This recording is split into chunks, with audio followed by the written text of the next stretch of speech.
Hello दोस्तों, नमस्कार। फरी नवा विडियो में आपનું हार्दिक સ્વાગત છે। હવે આ વિડિયોમાં આપણે જોઈએ કે ભાઈ ડિપ્લોમા માટે જે ફર્સ્ટ યરની અંદર જેમને એડમિશન લેવાનું હતું એમને જે રાઉન્ડ 3 માં જે લોકો એપ્લાય કર્યું હતું તો એનું રિઝલ્ટ જે છે આજે આવી ગયું છે। તો રાઉન્ડ 3 નું રિઝલ્ટ કઈ રીતનું જોવું આપણે જોઈશું અને એની અંદર તમારે ફીસ કઈ રીતની ભરવાની છે, કઈ રીતનું એડમિશન લેટર ડાઉનલોડ કરવું અને બધું આપણે આની અંદર ચર્ચા કરીશું। ઘણા બધાને એવું હશે કે ભાઈ અમારે જે છે હજુ મતલબ રાઉન્ડ 4 આવશે કે નહીં આવે એના વિશે ડાઉટ છે। તો જો આના પછી કોઈ પણ હવે જે રાઉન્ડ 4 જે છે આવવાનો નથી, બરાબર। આ લાસ્ટ રાઉન્ડ હતો તમારો રાઉન્ડ 3। આના પછી જે છે કોઈ પણ રાઉન્ડ જે છે હવે આવશે નહીં। એટલે તમે જે છે હવે જે પણ ધારો કાલે એડમિશન મળ્યું છે તમે એને કન્ફર્મ કરી શકો છો, બરાબર। એટલે ઘણા બધા ડાઉટ એવો હશે કે ભાઈ આગળ હજુ રાઉન્ડ આવશે, તો હવે કોઈ પણ રાઉન્ડ આવશે નહીં, કેમ કે જે છે મેક્સિમમ 3 રાઉન્ડ આવતા હોય છે અને 3 રાઉન્ડ તમારા પૂરા થઈ ગયા છે, બરાબર।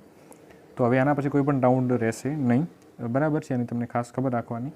હવે તમારે આની અંદર કઈ રીતનું જે છે એ તમારું એડમિશનને કન્ફર્મ કરવાનું છે, તો એના માટે પહેલાં તો આ વેબસાઇટમાં આવવાનું છે, એટલે કે તમારા રાઉન્ડ 3નું રિઝલ્ટ કઈ રીતનું જોવું। અને આ વેબસાઇટમાં આવી અને પછી તમારે જે છે અહીંયા આના ઉપર ક્લિક કરવાનું છે।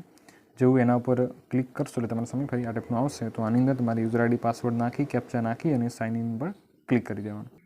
સો એના પછી તમે પહોંચી જશો અહીંયા આગળ। હવે આની અંદર શું કરવાનું, ફરી તમારે અહીંયા કેપ્ચા દેખાય છે, એ નાખવાના છે ઉપર। એના પછી ક્લિક ટુ જે પ્રોસીડનો ઓપ્શન છે એના ઉપર ક્લિક કરવાનું।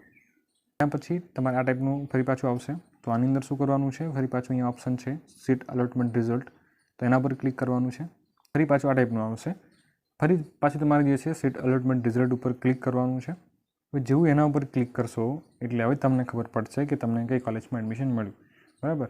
તો અહીંયા તમારે આવવાનું છે ને અહીંયા જોવાનું છે કે ભાઈ તમને કઈ કોલેજમાં કયા બ્રાન્ચની અંદર એટલે કે કઈ શાખાની અંદર તમને એડમિશન મળ્યું છે। જેમ કે જુઓ અહીંયા જેમ કે ગવર્મેન્ટ પોલિટેકનિક પાલનપુર છે, તો એ આપણું કોલેજનું નામ થઈ ગયું।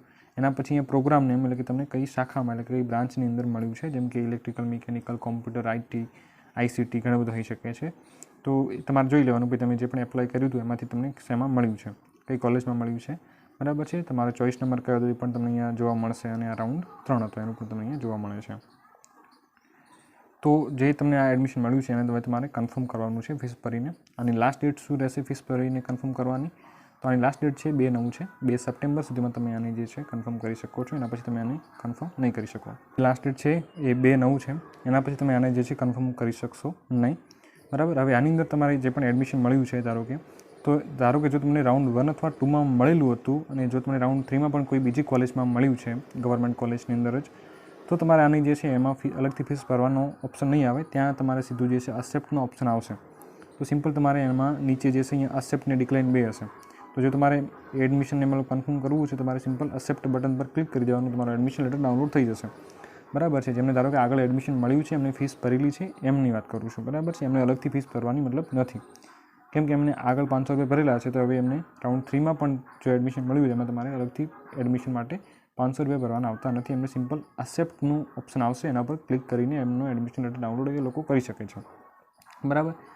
અને જે લોકોને ધારો કે એડમિશન જે છે એ ના મળ્યું તમારું એ મતલબ ના મળ્યું તમારું શું રહેશે, એમાં એડમિશન તમારા આગળના રાઉન્ડનું રહેશે, બરાબર છે। જેમ કે ધારો કે તમને 1 અથવા 2nd રાઉન્ડની અંદર તમને કોઈ બીજી કોલેજમાં એડમિશન મળ્યું હતું જે પણ કોલેજમાં, અને જો તમે રાઉન્ડ 3માં કોઈ બીજી કોલેજમાં એડમિશન માટે એપ્લાય કર્યું છે પરંતુ તમને એમાં મળ્યું નથી, તો તમારું જે રાઉન્ડ 1 અથવા 2નું એડમિશન તમારી સામે અહીંયા રહેશે જ, બરાબર છે। એ કેન્સલ થશે નહીં।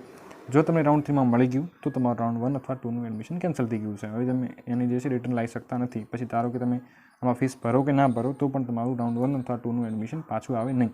એકવાર મળી ગયા પછી આવતું નથી। તમારે જે પણ એડમિશન છે હાલ તમે એને કન્ફર્મ કરી શકો છો। જેને પ્રાઇવેટ કોલેજમાં એડમિશન લેવું હોય એ લોકો સીધો પ્રાઇવેટ કોલેજનો કોન્ટેક્ટ કરી શકે છે, બરાબર છે। હવે એમને મતલબ આના પછી કોઈ પણ રાઉન્ડ 4 કે એવું આવશે નહીં, બરાબર છે। એટલે ગવર્મેન્ટ માટે આવી જે છે તમે રાઉન્ડ 4 કે એવું કંઈ પણ આવશે નહીં। જેમને પ્રાઇવેટ કોલેજમાં એડમિશન લેવું છે એ લોકો ઓફલાઈન જે તે કોલેજમાં જઈને એડમિશન લઈ શકે છે, બરાબર છે। તો જે પણ એડમિશન છે આને હવે તમારે 500 રૂપિયા ભરીને તમારે કન્ફર્મ જે છે કરવાનું રહેશે। કન્ફર્મ કઈ રીતનું કરવું તેના માટે આમાં ફીસ ભરવાની છે। તો ફીસ કઈ રીતને ભરવાની એના માટે તમને અહીંયા સાઇટમાં ઓપ્શન છે ભાઈ પે સીટ અક્સેપ્ટન્સ ફીનો, બરાબર। તો એના પર તમારે અહીંયા ક્લિક કરવાનું છે। અહીંયા તમને જે છે આ રીતનું અહીંયા ઓનલાઈન પેમેન્ટનો ઓપ્શન હશે, એના પર તમારે ક્લિક કરી અને પે ફી પર ક્લિક કરવાનું અને એની અંદર તમારે જે છે 500 રૂપિયા અહીંયા ભરવાના છે। તો તમે 500 રૂપિયા જે છે કોઈ પણ અહીંયા પેમેન્ટ મેથડ એટલે કે તમે ગૂગલ પે છે, કોઈ પણ ધારો કે તમારી પાસે ડેબિટ કાર્ડ છે તમે એનાથી પણ ભરી શકો છો। તો કોઈ પણ પેમેન્ટ મેથડથી તમારે જે છે અહીંયા 500 રૂપિયા ભરી દેવાના છે। એના પછી તમને અહીંયા પણ જે છે બધું કમ્પ્લીટ થઈ જશે, બરાબર છે। તો અહીંયા પણ તમે જોઈ શકશો કે તમારી જે સીટ અસેપ્ટન્સ ફી છે એ પણ તમારે અહીંયા કમ્પ્લીટેડ થઈ જશે. એના પછી તમે અહીંયા સાઈડમાં જોઈ શકો છો કે તમારી સામે અહીંયા નવો ઓપ્શન તમારી પાસે ખુલશે, ડોક્યુમેન્ટ વેરિફિકેશન કમ સીટ એક્સેપ્ટન્સ લેટર. એ જ તમારું એડમિશન લેટર છે. હવે તમારે આને ડાઉનલોડ કરવાનું છે અને પ્રિન્ટ કઢાવવાની છે, બરાબર છે. તો જેવી ફીસ ભરાઈ ગયા પછી તમારે ઓપ્શન આવશે, અથવા તમે એને એક્સેપ્ટ કરી લેશો તો પણ તમારે જે છે આ ઓપ્શન આવી જશે, બરાબર. તો આમાં એક્સેપ્ટ કરીને જે ઓપ્શન આવે છે એના પર તમારે જે છે અહીંયા ડોક્યુમેન્ટ વેરિફિકેશન જે લેટર છે એના પર તમારે એટલે કે ડોક્યુમેન્ટ વેરિફિકેશન કમ સીટ એક્સેપ્ટન્સ લેટર છે એના ઉપર તમારે ક્લિક કરવાનું છે. એના પર ક્લિક કરશો એટલે તમારી સામે એનું જે છે આખું લેટર આવી જશે. એમાં નીચે તમને ઓપ્શન મળશે ડાઉનલોડ લેટરનું, તો એના પર તમારે ક્લિક કરવાનું છે અને એની PDF તમારા સામે એની ડાઉનલોડ થઈ જશે. તો એ PDF તમારે રાખવાની છે, પ્રિન્ટ કઢાવવાની છે અને તમારે જે છે હવે કોલેજમાં આનું રિપોર્ટિંગ કરાવવાનું રહેશે. જો રિપોર્ટિંગ માટે તમારે વધારે દિવસ જે છે મતલબ ઘરે બેસવાનું નથી.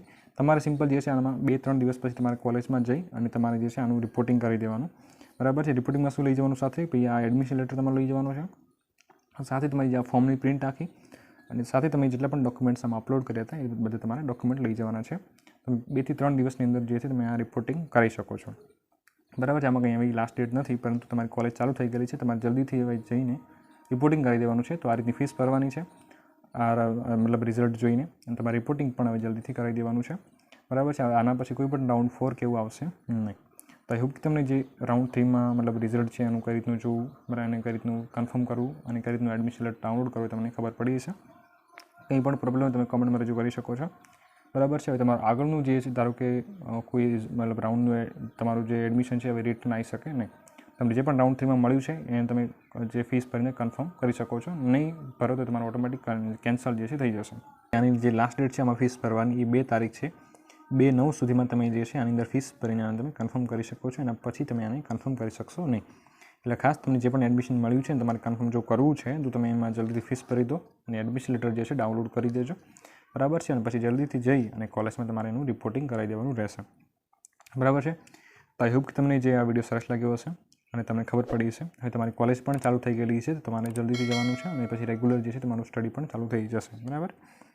તો આઈ હોપ કે તમને વિડીયો સરસ લાગ્યો હશે. તમારા મિત્રો સુધી વિડીયો શેર કરજો, બરાબર છે. અને વોટ્સએપ ગ્રુપમાં પણ તમે જોડાઈ શકો છો અને ચેનલને સબસ્ક્રાઈબ ખાસ કરી લેજો, જેથી તમને આગળ પણ એની માહિતી જે છે કોલેજની પણ તમને મળતી રહેશે. તો ચાલો મને નેક્સ્ટ વિડીયોમાં, ત્યાં સુધી